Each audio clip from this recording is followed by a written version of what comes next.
I think that honestly, the fitness world is really toxic, and I've always been a heavy person. I've never been small.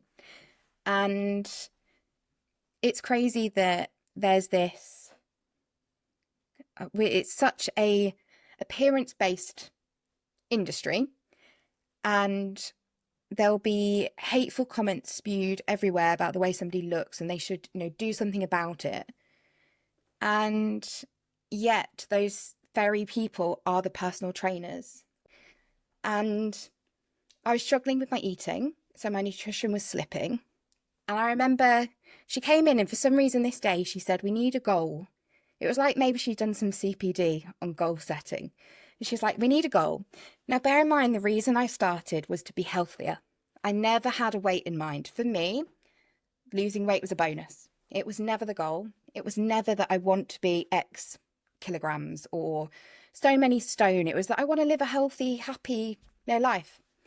And she came in, and I can remember I just got to under 100 kilos. So I was like 98. And she was like, "We want to get you to 12 stone." It wasn't that far off. She's like, 12, that's what your goal is. And something about her putting a number on it lost me.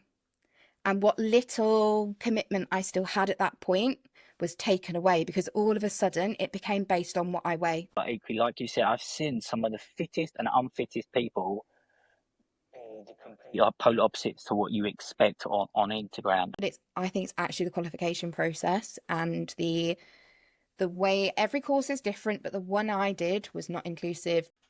And when people, you've mentioned earlier, people comment awful things on my posts, like some of them are really bad.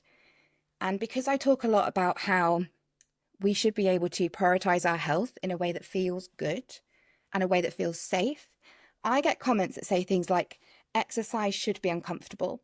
You won't see any gains if you're in comfort," which is the exact opposite of everything I stand for. Because if somebody who's neurodivergent, and I do think that a bit like reasonable adjustments, these sort of things would help everybody.